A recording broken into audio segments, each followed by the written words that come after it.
നാമം ജപായനം പുണ്യം നിരുപമദീപാങ്കുരം പോലെ സ്വരശ്രുതിലയവരമതുലം ദീവാങ്കണം മോക്ഷസംഗീതസാരം നീളും വഴിത്താരയിൽ ജീവതാരം മന്ത്രാലാപം മായാവിൻ നിൻ പ്രസാദം.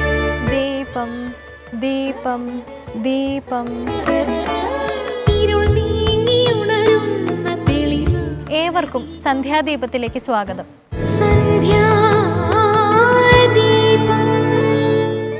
ഇന്ന് കോട്ടയം ജില്ലയിലെ പ്രസിദ്ധമായ ഏറ്റുമാനൂർ അമ്പലത്തിലെ ഏഴര പൊന്നാന ദർശനം ആരംഭിക്കുകയാണ്. 8ാം ഉത്സവ നാളായ കുംഭത്തിലെ രോഹിണി നാളിലാണ് പ്രസിദ്ധമായ ഏഴര പൊന്നാന എഴുന്നള്ളിപ്പ്. 2 അടി ഉയരമുള്ള 7 ആനകളും 1 അടി ഉയരമുള്ള ഒരാനയുമാണ് ഏഴര പൊന്നാന. പ്ലാവിൻ തടിയിൽ തീർത്ത് സ്വർണം പൊതിഞ്ഞവയാണിവ. ഏഴര പൊന്നാനമേൽ എഴുന്നള്ളിയെത്തുന്ന ദൈവം ആറാട്ടുവരെ ഇവിടെ തുടരും. ഭക്തർക്ക് ഏഴര പൊന്നാന ദർശനത്തിന് അവസരം ലഭിക്കുന്നത് ഇന്നു മുതൽ ആറാട്ടു വരെയുള്ള ദിനങ്ങളിൽ മാത്രമായിരിക്കും. ഇന്നത്തെ സന്ധ്യാദീപത്തിലേക്ക് ഏവർക്കും സ്വാഗതം. ആറ്റുകാലിലമ്മേ അമ്മേ ആറ്റുനോറ്റു വന്നു ഞങ്ങൾ നിൻ പദാരവിന്ദം തേടും ഭക്തഷഡ്പദങ്ങൾ. വിശ്വാസികളുടെ മനസ്സിൽ വൈവിധ്യമാർന്ന മൂർത്തിസങ്കല്പങ്ങൾ സമന്വയിക്കപ്പെട്ടിരിക്കുന്ന തരത്തിൽ പതിഞ്ഞിട്ടുള്ള ക്ഷേത്രങ്ങളെല്ലാം അതിപ്രശസ്തങ്ങളായി വികാസം പ്രാപിച്ചിട്ടുണ്ട്. ശബരിമലയുടെയും ആറ്റുകാലിന്റെയും സമാനതയും ഇതുതന്നെയാണ്. അതുകൊണ്ട് തന്നെ സ്ത്രീകളുടെ ശബരിമല എന്ന വിശേഷണം ആറ്റുകാലിന് നന്നായി ഇണങ്ങും.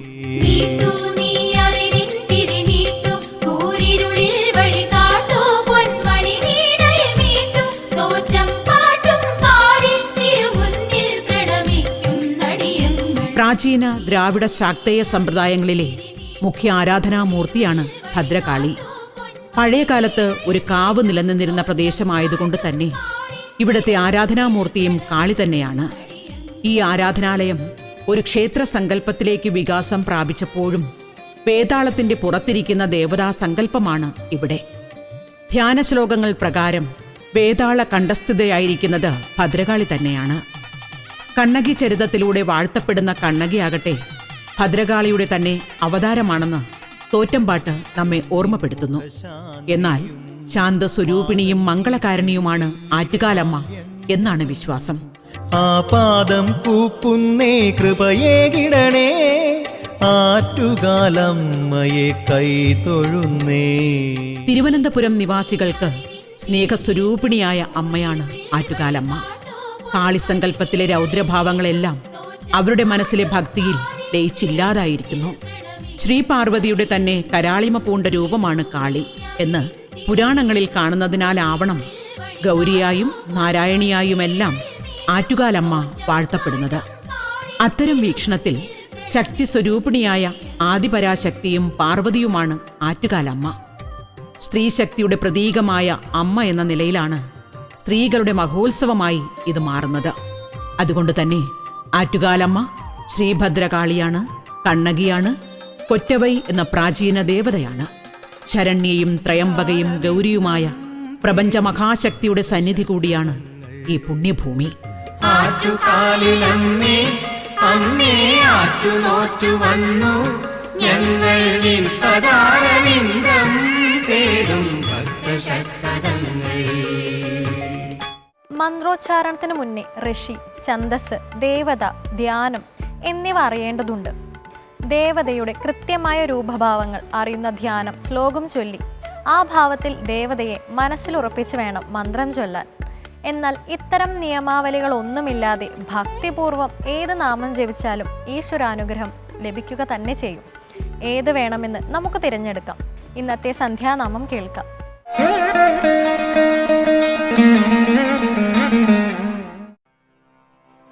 വക്രതുണ്ഡ മഹാകായ സൂര്യകോടി സമപ്രഭ നിർവിഘ്നം കുരു മേ ദേവ സർവകാര്യേഷു സർവദാ.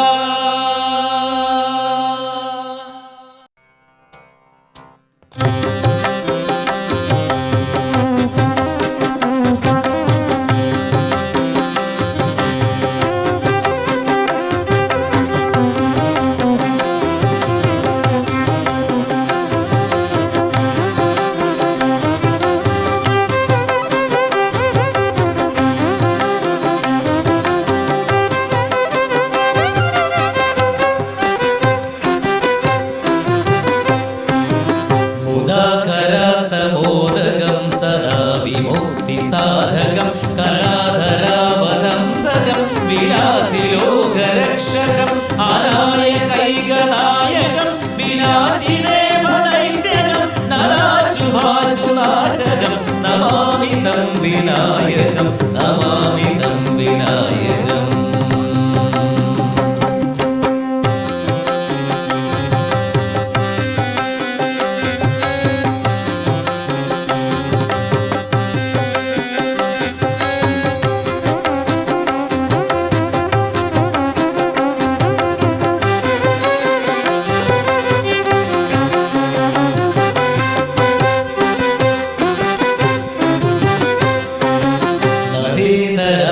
ഭീകരം നവോദിതാർക്കമാസ്വരം നവസുരാരി നിർജ്ജരം നരാധികാപ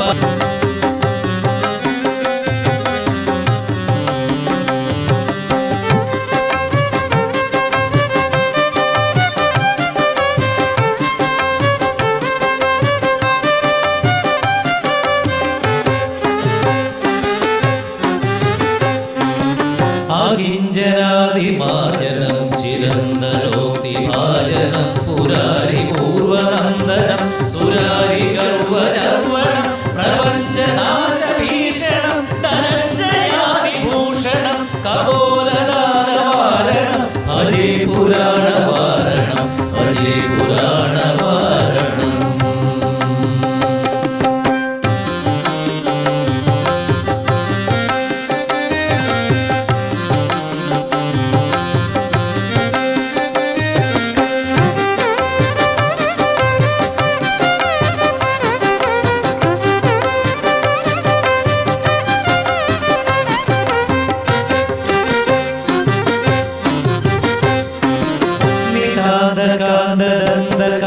മന്ദകാന്തകാർമജം അചിന്യരൂപമന്ദഹീനമന്ദരായ ഹൃന്ദരം ഹൃദന്തരേ നിരന്തരം വസന്തമേവ യോഗിനം തമേകരന്തമേവദം വിചിന്തയാമി സന്തതം വിചിന്തയാമി സന്തതം.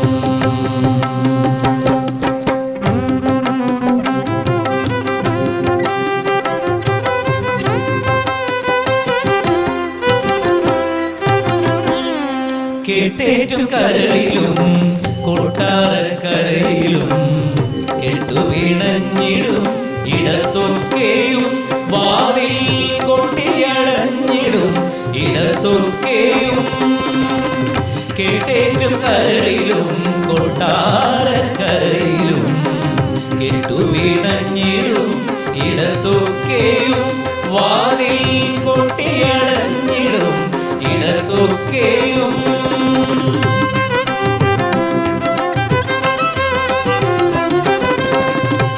ഗണപതിയാം മംഗളഗണപതിയം ഗണപതിയാം മംഗളഗണപതി ഗതിവിഗതികളിൽ തുണയ്ക്കുന്നു സർവവിഘ്നഹരം ദേവം സർവവിഘ്ന വിവർജിതം സർവസിദ്ധിപ്രദാനം വന്ദേഹം ഗണനായകം. ലംബോദരരുടെ വാക്കിൽ നോക്കില്ലമ്പോ പിടയും വിനകൾ തുമ്പി കുടഞ്ഞാൽ കൊമ്പു തടഞ്ഞാൽ പമ്പ കടക്കും വിനകൾ വിനകൾ കുമ്പി മുഖേശ്വര രീതികൾ. ലംബോദരനുടെ വാക്കിൽ നോക്കില്ലമ്പോ പിടയും വിനകൾ തുമ്പി കുടഞ്ഞാൽ കൊമ്പു തടഞ്ഞാൽ പമ്പ കടക്കും വിനകൾ വിനകൾ കുമ്പി മുഖേശ്വര രീതികൾ. സർവവിഘ്നം ദേവം സർവവിഘ്ന വിവർജിതം സർവസിദ്ധിപ്രദാനം വന്ദേഹം ഗണനായകം. സർവവിഘ്നഹരം ദേവം സർവവിഘ്ന വിവർജിതം സർവസിദ്ധിപ്രദാനം വന്ദേഹം ഗണനായകം. ബലരാമൻ ഒരിക്കൽ ദീർഘമായൊരു തീർത്ഥയാത്ര നടത്തി. ഭാരതത്തിലെ പല പ്രമുഖ ക്ഷേത്രങ്ങളിലും ബലരാമൻ ദർശനം നടത്തിയതായി വിശ്വസിക്കപ്പെടുന്നു. ഇന്നത്തെ കഥയമ്മ ബലരാമന്റെ തീർത്ഥാടന വിശേഷങ്ങൾ വിശദമാക്കുന്നു. കേൾക്കാം. എല്ലാവർക്കും ഹൃദയം നിറഞ്ഞ നമസ്കാരം. കഥയമ്മയുടെ ഇന്നത്തെ അധ്യായത്തിലേക്ക് എല്ലാവർക്കും ഹാർദമായ സ്വാഗതം. ബലരാമസ്വാമിയുടെ കഥകൾ കേട്ടുകൊണ്ടിരിക്കുന്ന സമയത്ത് മഹാഭാരത യുദ്ധത്തിൽ കൃഷ്ണൻ അർജുനന്റെ തേരാളിയായി പാർത്ഥസാരഥിയായിട്ട് ഭഗവാൻ ഉണ്ടായിരുന്നു നമുക്ക് എല്ലാവർക്കും അറിയാം. എന്നാൽ ഈ സമയത്തൊന്നും എവിടെയും ബലരാമസ്വാമിയെ കുറിച്ചിട്ടുള്ള പരാമർശങ്ങൾ നമുക്ക് കാണാൻ സാധിക്കില്ല. ഇത്രയധികം വീരനായിട്ടുള്ള ഗദായുദ്ധത്തിൽ ഏറ്റവും അധികം കേമനായിട്ടുള്ള അദ്ദേഹം എന്തുകൊണ്ട് ഒരു പക്ഷത്തും ചേരാതെ അദ്ദേഹത്തെ എവിടെയും കാണാത്ത തരത്തിലുള്ളൊരു സാഹചര്യം ഭാരതയുദ്ധത്തിൽ ഉണ്ടായി എന്നുള്ളതിനെക്കുറിച്ച് നമ്മളൊന്ന് ചിന്തിച്ചാൽ ആ സമയത്ത് അദ്ദേഹം എവിടെ ആയിരുന്നു എന്ന് നമുക്ക് ബോധ്യപ്പെടും. ആ സമയത്ത് അദ്ദേഹം ഒരു തീർത്ഥാടനത്തിലായിരുന്നു എന്നുള്ളതാണ്. ആ തീർത്ഥാടനത്തിൻ്റെ കഥയാണ് ഇന്നത്തെ കഥേമമ്മയുടെ അധ്യായത്തിൽ നമ്മൾ സംസാരിക്കുന്നത്. ആദ്യം ഈ തീർത്ഥാടനത്തിന് ഉണ്ടായിട്ടുള്ള ഒരു കാരണത്തെക്കുറിച്ച് നമുക്കൊന്ന് ചർച്ച ചെയ്യാം. ഭഗവാൻ കൃഷ്ണന്റെ മകനായിട്ടുള്ള സാമ്പൻ, അദ്ദേഹത്തിന് ദുര്യോധനന്റെ മകളായിട്ടുള്ള ലക്ഷണ എന്ന് വിളിക്കപ്പെടുന്ന ഒരു പെൺകുട്ടിയായിട്ട് പ്രണയം ഉണ്ടായിരുന്നു എന്നാണ്. അപ്പൊ ഈ പ്രണയിതാക്കൾ തമ്മിൽ ഇടയ്ക്ക് കാണുക, സംസാരിക്കുക എന്നുള്ള കാര്യങ്ങളൊക്കെ ഉണ്ടല്ലോ. ഒരിക്കൽ അങ്ങനെ ഈ ലക്ഷണയുടെ അന്തഃപുരത്തിലേക്ക് സാമ്പൻ പോയി എന്നാണ്. അങ്ങനെ അവരവരുടെ പ്രണയ നിമിഷങ്ങളൊക്കെ ആയിട്ട് നിൽക്കുന്ന സമയത്താണ് ദുര്യോധനും കൗരവരൊക്കെ അറിയണത് ഇങ്ങനെ തൻ്റെ മകളുടെ അന്തഃപുരത്തിൽ ഒരു പുരുഷൻ വന്നിട്ടുണ്ട്, അവനെ പിടികൂടണം എന്നുള്ള ഉദ്ദേശത്തോടു കൂടി വാതിലൊക്കെ ചവിട്ടിപ്പൊളിച്ച് നോക്കി. ആ സമയത്താണ് ലക്ഷണയുടെ ഒപ്പം ഈ സാമ്പൻ എന്ന് വിളിക്കപ്പെടുന്ന മകനെ കണ്ടത്. കണ്ടപാടെ അദ്ദേഹത്തെ ബന്ധിച്ചു എന്നാണ്, ഒരു തൂണിൽ കെട്ടിയിട്ടു ദുര്യോധനൻ.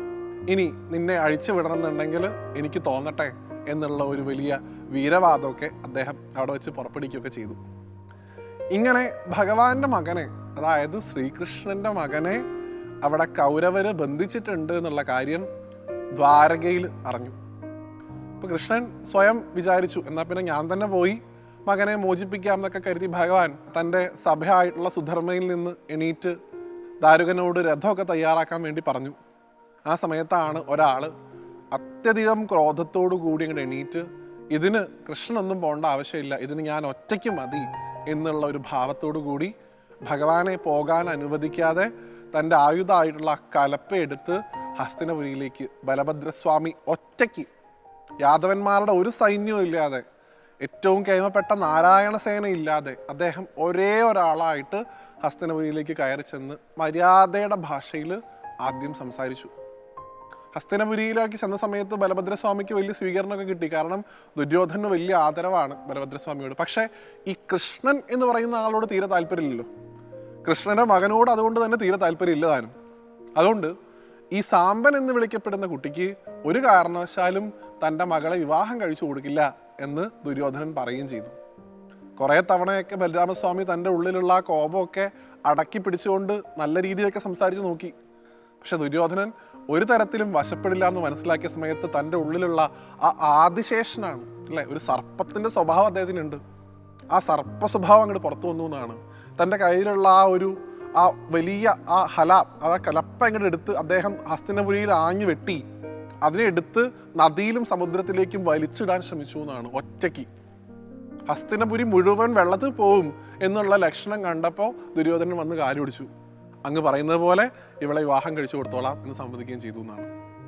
ഇതൊക്കെ അദ്ദേഹത്തിന് സന്തോഷം ഉണ്ടാക്കിയെങ്കിലും തൻ്റെ ക്രോധം എങ്ങനെയാണ് മാറുന്നതെന്ന് ബലരാമസ്വാമിക്ക് മനസ്സിലാവാൻ കിട്ടിയൊരു അവസരമായിരുന്നു. അതുകൊണ്ട് അദ്ദേഹത്തിന് തോന്നി, ഈ ഒരു അവസരത്തിൽ തന്നെ ഇങ്ങനെ പ്രതികരിച്ച ഞാൻ ഒരു യുദ്ധത്തിൽ പങ്കാളിയാവുകയാണെന്നുണ്ടെങ്കിൽ എന്തായിരിക്കും അവസ്ഥ? ചിലപ്പോൾ ഈ ലോകത്തിൻ്റെ മുഴുവൻ നാശത്തിന് അത് കാരണമാവില്ലേ? പിന്നെ ഒരുപോലെ പാണ്ഡവരും കൗരവരും പ്രിയപ്പെട്ടവരാണ്. പാണ്ഡവരാണെങ്കിൽ ബന്ധുജനങ്ങളാണ്, കൗരവരാണെങ്കിൽ വളരെയധികം ഇഷ്ടപ്പെട്ട ആൾക്കാരാണ്.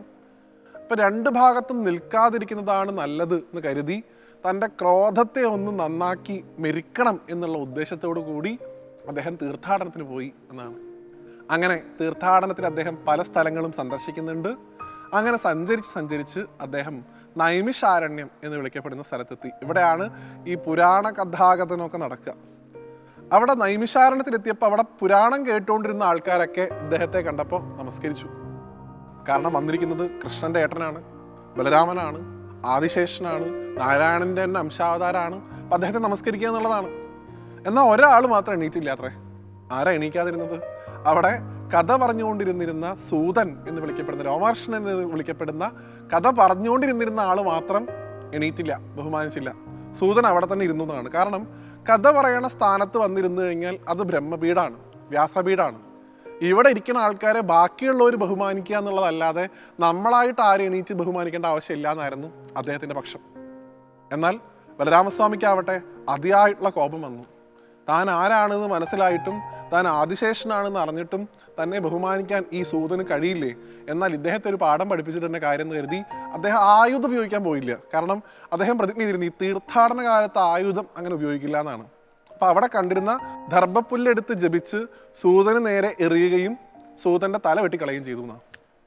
ആ സമയത്ത് അവിടെ കേട്ടുകൊണ്ടിരുന്നിരുന്ന ആൾക്കാരൊക്കെ തന്നെ വളരെയധികം മോശമായിട്ട് ബലരാമസ്വാമിയോട് പറഞ്ഞു, ഇങ്ങനെയൊന്നും അങ്ങ് പ്രതികരിക്കാൻ പാടില്ല, അങ്ങയുടെ ഈ കോപം മാറ്റാനായിട്ട് തീർത്ഥാടനം നടത്തുന്ന സമയത്ത് വീണ്ടും കോപത്തിൻ്റെ കാരണം വീണ്ടും ബ്രഹ്മഹത്യ ഉൾപ്പെടെയുള്ള പാപമാണ് ചെയ്തിരിക്കുന്നത്. കാരണം സൂതൻ ആരോ ആയിക്കോട്ടെ, അവിടെ ഇരിക്കുമ്പോൾ അദ്ദേഹത്തിന് ബ്രഹ്മസ്ഥാനമുണ്ട്, അദ്ദേഹത്തെയാണ് അങ്ങ് കൊന്നിരിക്കുന്നത്. അതുകൊണ്ട് ബ്രഹ്മഹത്യാ പാപത്തിന് വീണ്ടും അങ്ങ് പരിഹാരം ചെയ്യണം എന്ന് അവിടെ കേട്ടുകൊണ്ടിരുന്നിരുന്ന ആൾക്കാരൊക്കെ പറഞ്ഞു. അങ്ങനെ അദ്ദേഹത്തിൻ്റെ തീർത്ഥാടനം വീണ്ടും 1 വർഷം കൂടെ നീട്ടുകയാണ്. ഈ കാലയളവിലൊക്കെയാണ് അവിടെ മഹാഭാരത യുദ്ധം നടന്നുകൊണ്ടിരിക്കുന്നത് എന്നാണ് ഈ സമയത്ത്. അപ്പം അങ്ങനെ ഈ തീർത്ഥാടനമൊക്കെ കഴിഞ്ഞ് അവസാനം അദ്ദേഹം തിരിച്ചു വരുന്ന സമയത്താണ് അവിടെ ഘോരമായിട്ടുള്ള മറ്റൊരു യുദ്ധം നടക്കുന്നത് ബലരാമസ്വാമി കാണുകയും ചെയ്യുന്നത്. അതിൻ്റെ കഥയൊക്കെ വരുന്ന അധ്യായത്തിൽ നമ്മൾ പറയുകയും ചെയ്യും. അപ്പം എന്തായാലും ബലരാമസ്വാമിയുടെ ഈ തീർത്ഥാടന കാലത്ത് അദ്ദേഹം പല സ്ഥലത്തും പോയിട്ടുണ്ട്. ഗംഗ, യമുന, സരസ്വതി, ഗോദാവരി, കാവേരി ഉൾപ്പെടെ പമ്പ ഉൾപ്പെടെയുള്ള നദിയിൽ വന്ന് കുളിച്ചു എന്നാണ് ഭാഗവത്തിൽ പറയണത്. അവിടെയൊക്കെ വന്ന് അദ്ദേഹം സ്നാനം നടത്തി താൻ ചെയ്തിട്ടുള്ള ഈ ബ്രഹ്മഹത്യാ പാപത്തിന് അദ്ദേഹം പരിഹാരം ചെയ്തു എന്നും പറയുന്നുണ്ട്. എന്തിനാണ് ബലഭദ്രസ്വാമി അല്ലെ, അദ്ദേഹത്തിന് തോന്നി അദ്ദേഹം ഈ സൂതനെ വധിച്ചതുകൊണ്ട് അതിന് പരിഹാരം ചെയ്യണം എന്നുള്ള ഉദ്ദേശത്തോടു കൂടി അദ്ദേഹം തീർത്ഥസ്നാനമൊക്കെ ചെയ്തു. എന്തിനാണ് മഹാത്മാക്കൾ വന്ന് തീർത്ഥത്തിൽ സ്നാനം ചെയ്യുന്നത്? ഇപ്പം നമ്മൾ കുംഭമേളയൊക്കെ നടക്കുന്ന സമയത്ത് നമ്മൾ കണ്ടു ഒരുപാട് മഹാത്മാക്കൾ വന്ന് തീർത്ഥങ്ങളിൽ സ്നാനം ചെയ്യുന്നുണ്ട്. എന്തിനാണ് ഈ സ്നാനം? എന്തുകൊണ്ടാണ് ഈ മഹാത്മാക്കളൊക്കെ വന്ന് സ്നാനം ചെയ്യുന്നത്? അത് ബലരാമസ്വാമിയോട് തന്നെ ഒരിക്കൽ ചോദിച്ചിട്ടുണ്ട്. അപ്പം ആ സമയത്ത് പണ്ട് മഹാദേവനും ഗംഗയും തമ്മിലുണ്ടായിട്ടുള്ള ഒരു സംഭാഷണത്തെക്കുറിച്ച് അദ്ദേഹം ഓർമ്മിപ്പിക്കും. ഗംഗാദേവി ചോദിക്കുന്നുണ്ട്, ഞാൻ ഏറ്റവും പരിശുദ്ധയാണ്, എന്നിലൂടെ എല്ലാ പാപങ്ങളും ഒഴുക്കി കളയാൻ സാധിക്കും. പക്ഷേ ഈ പാപങ്ങൾ ഒഴുക്കി ഞാനിങ്ങനെ മലിനപ്പെടുകയല്ലേ ഭഗവാനെ, എങ്ങനെയാണ് എനിക്ക് നിന്നൊരു മോചനം ഉണ്ടാവുക? കാരണം എന്നിൽ വന്ന് കുളിക്കുന്ന ആൾക്കാർക്കൊക്കെ പാപങ്ങളൊക്കെ മാറിക്കിട്ടുന്നുണ്ട്, പക്ഷെ ആ പാപം ഞാൻ പേറേണ്ടി വരികയല്ലേ, എനിക്കെങ്ങനെയാണ് സ്വയം ശുദ്ധയാവാൻ സാധിക്കുക എന്ന് ചോദിക്കുമ്പോൾ മഹാദേവൻ പറയുന്നുണ്ട്, മഹാത്മാക്കൾ നിന്നിൽ വന്ന് കുളിക്കും.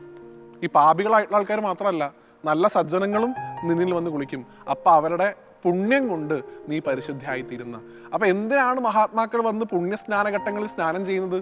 അതിൽ വന്ന് കുളിക്കുന്ന ആളുകൾക്ക് പുണ്യം കിട്ടാനും അതുവഴി അതിലൂടെ ആ നദിയെ ശുദ്ധീകരിക്കാനുമാണെന്നാണ് സങ്കല്പം. അപ്പം അതിനാണ് ബലരാമസ്വാമി ഇക്കണ്ട തീർത്ഥങ്ങളിലൊക്കെ പോയി സ്നാനം ചെയ്തത്. എന്തിന്? താൻ നാരായണനാണ്, താൻ ആദിശേഷനാണ്, തൻ്റെ സ്നാനം കൊണ്ട് ഈ തീർത്ഥങ്ങളൊക്കെ ശുദ്ധീകരിക്കപ്പെടട്ടെ എന്നൊരു ലക്ഷ്യം കൂടി അദ്ദേഹത്തിന് ഉണ്ടായിരുന്നതാണ്. അപ്പം അങ്ങനെയുള്ള ആ ബലരാമസ്വാമിയെ, അദ്ദേഹത്തിൻ്റെ തീർത്ഥാടന കാലത്തെ ഇന്ന് നമ്മൾ അനുസ്മരിച്ചു. നാളെ അദ്ദേഹമായിട്ട് ബന്ധപ്പെട്ട മറ്റൊരു കഥ കൂടി അനുസ്മരിച്ചുകൊണ്ട് നമുക്ക് ബലരാമസ്വാമിയുടെ കൂടുതൽ കാര്യങ്ങൾ അറിയാൻ ശ്രമിക്കാം. അതുകൊണ്ട് ഇന്നത്തെ അധ്യായത്തിൽ നിന്ന് തൽക്കാലത്തേക്ക് വിടവാങ്ങുന്നു. എല്ലാവർക്കും നന്ദി, നമസ്തേ. ഗുളികൻ ഒരു ദേവനാണ്. കേരളീയ ജ്യോതിഷത്തിൽ ഗുളികന് ഒരു പ്രധാന സ്ഥാനമുണ്ട്. തെക്കൻ കേരളത്തിൽ ഗുളികന് പ്രത്യേകം ക്ഷേത്രങ്ങളില്ലെങ്കിലും മലബാർ പ്രദേശങ്ങളിൽ ഗുളികന് പ്രത്യേകം ദേവസ്ഥാനങ്ങളുണ്ട്. ചില സ്ഥലങ്ങളിലെ ഉപദേവതയാണ് ഗുളികൻ. ശിവന്റെ പെരുവിരലിൽ നിന്ന് പിറന്ന ഗുളികൻ ശനിയുടെ പുത്രനായും അറിയപ്പെടുന്നു. തെയ്യങ്ങളുടെ നാട്ടിലെ ഒരു പ്രധാന തെയ്യമാണ് ഗുളികൻ തെയ്യം. ഇനി ഇന്നത്തെ ദീപാരാധന കാഴ്ചയ്ക്കായി ക്ഷേത്രാങ്കണത്തിലേക്ക് പോകാം.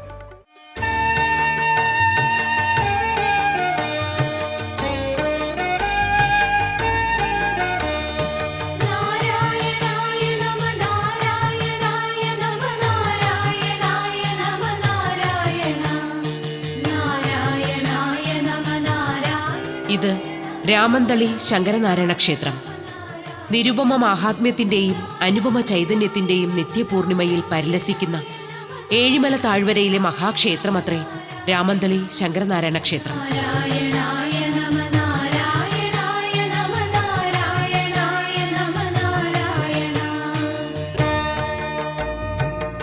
ശൈവ വൈഷ്ണവ സമന്വയത്തിന്റെ പ്രതീകാത്മകമായ ശങ്കരനാരായണ സ്വാമിയാണ് രാമന്തളി ക്ഷേത്രത്തിലെ പ്രധാന ആരാധനാമൂർത്തി.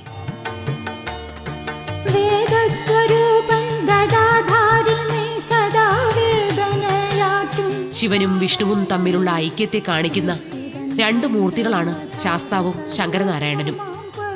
അർദ്ധനാരീശ്വര രൂപവും ശങ്കരനാരായണനും തമ്മിൽ അഭേദ്യമായ ഒരു ബന്ധമാണുള്ളത്.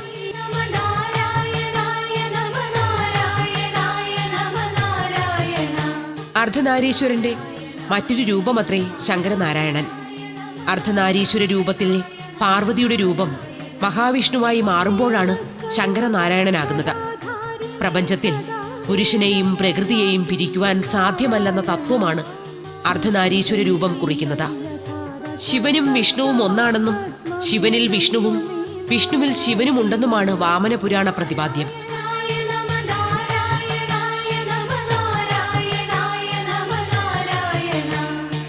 ശിവനിൽ വിഷ്ണുവും വിഷ്ണുവിൽ ശിവനും ഉണ്ടെന്ന് കേട്ട പാർവതി ഒരിക്കൽ ശിവനെ സമീപിച്ച് തനിക്ക് ആ രൂപമൊന്ന് കണ്ടാൽ കൊള്ളാമെന്ന് അഭ്യർത്ഥിക്കുകയുണ്ടായത്രേ. പാർവതിയുടെ അഭ്യർത്ഥന കേട്ട ശ്രീ പരമേശ്വരൻ പുന്നാഗവനത്തിൽ പോയി ഗോമതി എന്ന പേരിൽ താമസിച്ച് കർക്കിടക മാസത്തിൽ 9 ദിവസം ഭഗവാനെ തപസ് ചെയ്താൽ ആ ദർശനം ലഭിക്കുമെന്ന് ഭഗവാൻ നിർദ്ദേശിച്ചു.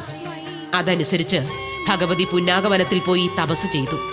കർക്കിടക മാസത്തിലെ പൗർണമി ദിനം ഭഗവാൻ ശങ്കരനാരായണ രൂപത്തിൽ ഗോമതിയുടെ മുൻപിൽ അവതരിച്ചുവെന്നാണ് ഐതിഹ്യം.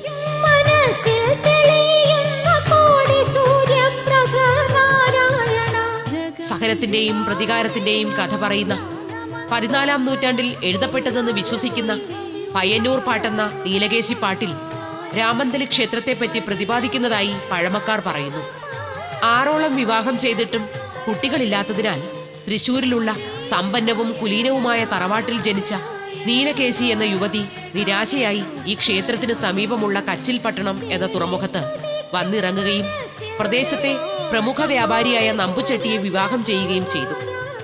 പെരും തൃക്കോവിലായ ഈ ക്ഷേത്രത്തിൽ സന്താന സൗഭാഗ്യത്തിനായി നേർച്ച നേരുകയും സന്താന സൗഭാഗ്യം ലഭിക്കുകയും ചെയ്തു അത്രേ.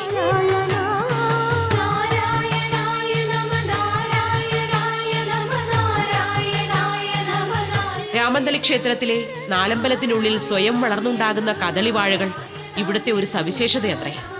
പഴയ പാട്ടുപുസ്തകങ്ങളിലും വാമൊഴിയിലും രാമന്തളി ക്ഷേത്രത്തെ കദളീവനമെന്ന് വിശേഷിപ്പിച്ചിട്ടുള്ളതിന് കാരണം ഇതായിരിക്കാമെന്നാണ് വിശ്വാസം.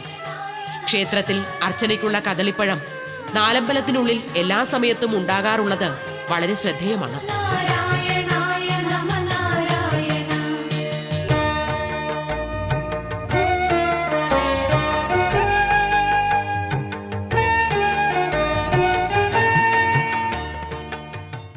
എന്താണ് സ്നേഹം? പ്രതിഫലമർഹിക്കാത്ത ആഴത്തിലുള്ള മാനസിക അടുപ്പമാണ് സ്നേഹം. ഇത് ജീവിതത്തെ സുന്ദരമാക്കുന്നു, ഭയമില്ലാതാക്കുന്നു, നിരാശയുടെ ദുഃഖത്തിൽ നിന്നും നമ്മെ രക്ഷിക്കുന്നു. ഇത് പരസ്പരം പങ്കുവെക്കാൻ ഒരു സമൂഹത്തിന് കഴിയുമെങ്കിൽ അവിടം സ്വർഗത്തേക്കാൾ മനോഹരമാണ്. മരണാനന്തരമുള്ള സാങ്കല്പിക സ്വർഗത്തെ കാത്തിരിക്കാതെ പരസ്പര സ്നേഹത്തിലൂടെ ഭൂമിയെ സ്വർഗമാക്കി മാറ്റുക. ഇന്നത്തെ സന്ധ്യാദീപം ഇവിടെ അവസാനിക്കുന്നു. ഏവർക്കും നന്ദി.